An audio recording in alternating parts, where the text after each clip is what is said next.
I'm Gabrielle Fullam. I'm 21. Trace. I live in Lucan, Dublin. I'm involved in lots of organizations here, like my Students' Union. I conduct undergraduate research into mixed race experience, chief organizer of TCD for Migrants' Rights. And yeah, very excited to be here.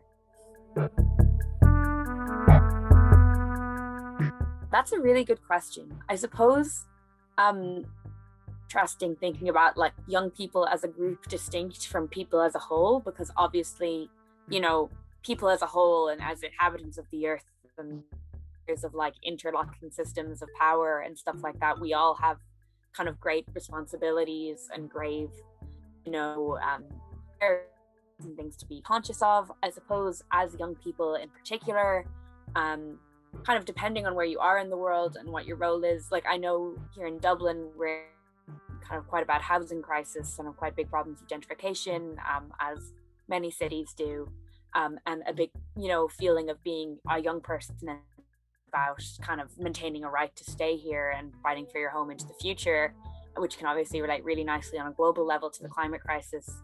I think as young people, as a unique group, kind of facing specific challenges, but also have certain types of privileges, one being like this huge access to information as people who grew up with the internet, who kind of have a knowledge of a new way of living.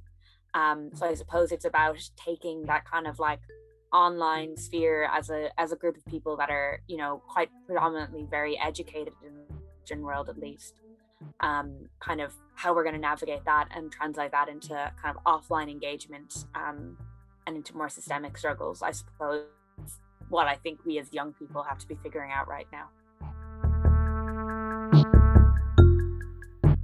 I think my advice kind of as a person is always to be very, but not be cynical.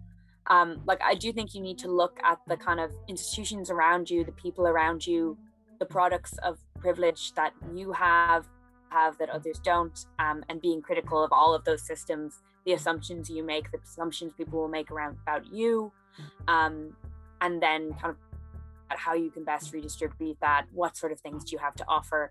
But you can't be overly cynical about the world, insofar as I do think, just as a way of like, you know, things will change because they have to change, and that is a propelling force and something that can keep you going, and be that agent is kind of what I would say. And then on kind of more practical advice, I think is all about, if you have something you care about that's so great, the first thing you should do, and it's kind of a humbling think, well, what do I have to offer? Do I have wealth or resources or certain skills? And having that awareness, but then the group I want to help, what do they want? Because obviously it's all about listening to those groups, you know, as closely and in particularly those links with those people, and facilitating the work that's already happening in the world as best you can, and setting up new things when necessary. Yeah, I think like it's almost, people think of it as a really active thing, right? Being kind of a young leader in any capacity, you're trying to push for any type of social change.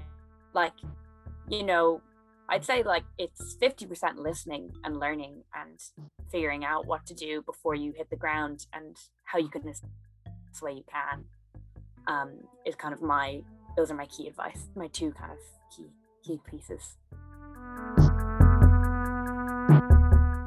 Supposing you've kind of done thinking, you found something you want to do, like maybe it's a community project that you know people want, that you've spoken to, it looks like probably looks like kind of connecting up with other relevant organizations. It probably looks like asking your friends to mobilize. Like it really is called reason. I think it is like kind of finding people, seeing what's around you, and coming up with as much like actionable items as you can.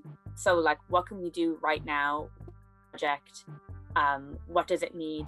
Like, you know, a lot of this is, you know, a really great form of logistics. Do I need more people? How can I is probably, you know, people power. It's called people power for a reason.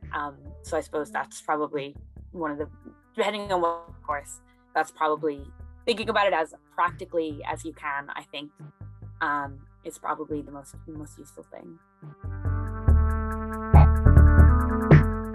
That's a really good question. Think about like kind of self-care and how we talk about it. I think the thing is, it's very tempting to be like, oh, I do yoga and meditation, and I, watch, like kind of trashy TV shows, and unwind and switch your brain off. But self-care isn't something you do for like half an hour, like every day or something, even though that can be important and be a big part of it. Like, I think for me anyway, a big part of it is kind of monitoring like how I talk, how I treat myself, how you manage those pressures, what switching off looks like. Because, a lot of people talk about like kind of switching off or something, which I think is good and grateful. But if after that hour you go back to like feeling terrible, then it's actually not as useful. Or if you plug back in to then be really harsh on yourself, to very practical for everything. So I suppose for me, it's always been more of an integrated approach to how I think of myself and how I treat myself as a consequence.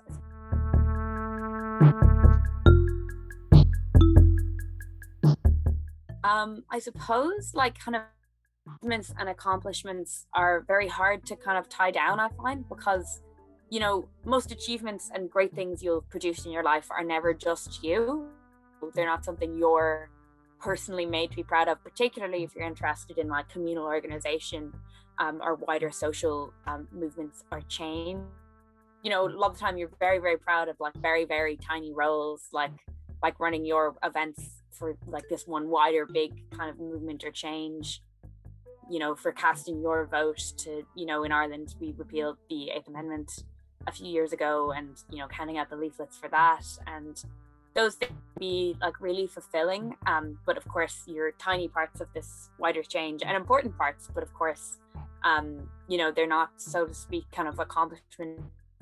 So I suppose in terms of things like I produce myself, it's probably kind of related to kind of output I have, or the ways in which I can integrate those, the social change I care about, and the integrating that with the kind of more kind of creative aspects, putting on a play that also tackles that, or working with a group of people kind of creatively to create something, is something I find really fulfilling, and I'm always really proud of the end as well.